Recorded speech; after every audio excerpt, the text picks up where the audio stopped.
for did not hurry herself. It was a bright June day, with a warm green earth basking under a blue and cloudless sky.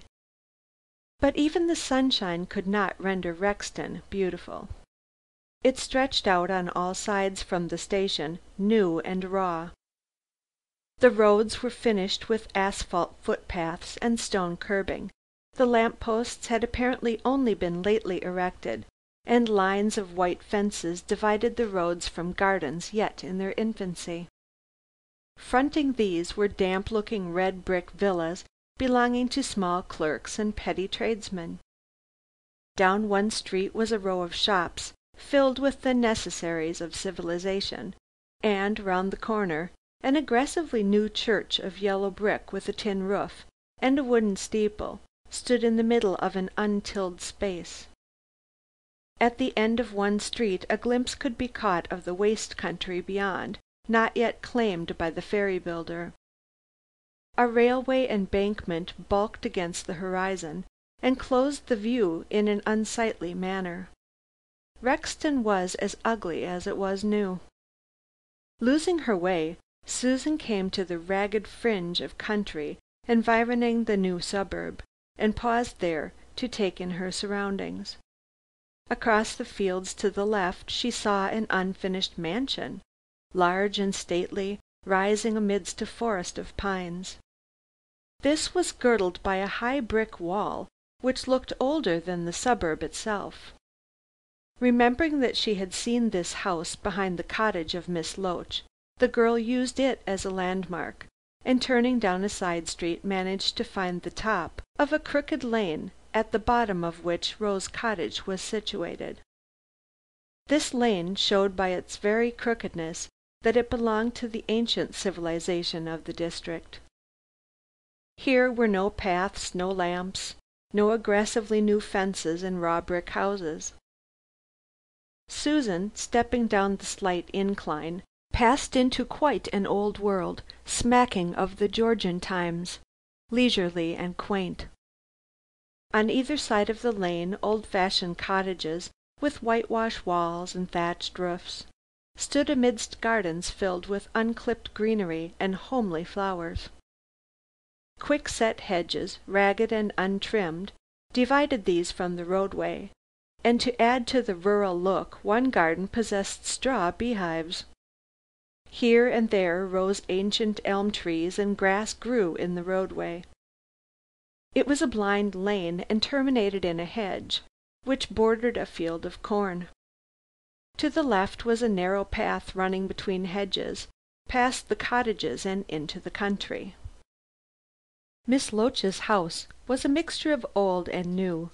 Formerly it had been an unpretentious cottage like the others, but she had added a new wing of red brick, built in the most approved style of the jerry builder, and looking like the villas in the more modern parts of Rexton. The crabbed age and the uncultured youth of the old and the new portions, planted together cheek by jowl, appeared like ill-coupled clogs and quite out of harmony.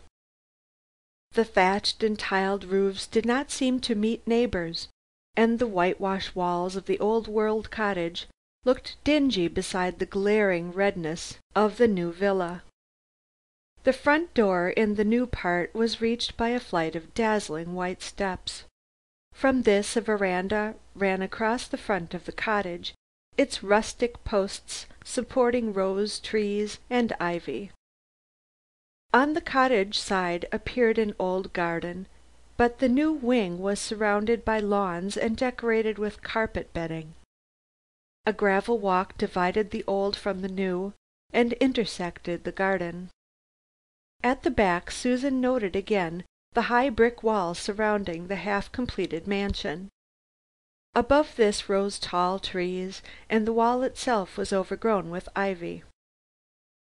It apparently was old, and concealed an unfinished palace of the Sleeping Beauty, so ragged and wild appeared the growth which peeped over the guardian wall. With a quickness of perception unusual to her class, Susan took all this in, then rang the bell. There was no back door so far as she could see, and she thought it best to enter as she had done in the morning. But the large fat woman who opened the door gave her to understand that she had taken a liberty. "Of course this morning, and before engaging, you were a lady," said the cook, hustling the girl into the hall. "But now being the housemaid, Miss Loach won't be pleased at your touching the front bell." "I did not see any other entrance," protested Susan. "Ah," said the cook, leading the way down a few steps into the thatched cottage, which, it appeared, was the servants' quarters. "You look down the area as is natural like, but there ain't none, it bein' a conservatory." "Why does Miss Loach live in the basement?" asked Susan, on being shown into the comfortable room which answered the purpose of a servants' hall. The cook resented this question. "Ah," said she with a snort, "and why does a miller wear a white 'at, Miss Grant? That being your name, I take it." "Don't you ask no questions, but if you must know, Miss Loach have weak eyes and don't like glare. She lives like a rabbit in a burrow, and though the rooms on the ground floor are sich as the king might inhabit, she don't come up often save to eat.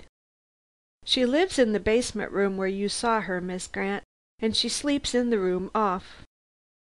When she eats, the dining room above is at her service, and I don't see why she shouldn't," snorted the cook. "I don't mean any—" "No offence being given, none is taken," interrupted the cook, who seemed fond of hearing her own wheezy voice. "Emily Pill's my name, and I ain't ashamed of it, me having been cook to Miss Loach for years and years and years. But if you had wished to behave like a servant, as you are," added she with emphasis, "why didn't you run around by the veranda and so get to the back where the kitchen is?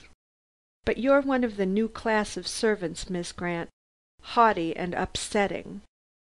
"I know my place," said Susan, taking off her hat.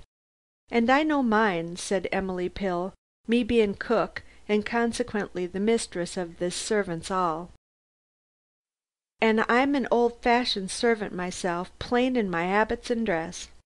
This with a disparaging look at the rather smart costume of the newly arrived housemaid. "I don't hold with cockers' feathers and faldydals on humble folk like myself, but not what I could afford 'em if I liked, being of savin' habits and a receiver of good wages. But I'm a friendly person and not hard on a good-looking gal, not that you are what I call handsome." Susan, seated beside the table, looked weary and forlorn, and the good-natured heart of the cook was touched, especially when Susan requested her to refrain from the stiff name of Miss Grant. "You and me will be good friends, I've no doubt," said Emily, "and you can call me Mrs. Pill, that being the name of my late husband, who died of gin in excess. The other servants is housemaid and page, though to be sure he's more of a man of all work, being 40 if he's a day, and likewise coachman, when he drives out Miss Loach in her donkey carriage. Thomas is his name, my love." The cook was rapidly becoming more and more friendly. "And the housemaid is called Geraldine, for which Heaven forgives her parents, she being spotty and unhealthy, and by no means a Bow Bells heroine, which her name makes you think of. But there's a dear, I'm talking brilliant when you're dying for a cup of tea, and need to get your box unpacked, by which I mean that I sees the porter with the bearer." This newly arrived parlour maid was pleased by this friendly, if ungrammatical, reception, and thought she would like the cook in spite of her somewhat tiresome tongue. For the next hour she was unpacking her box and arranging a pleasant little room at the back.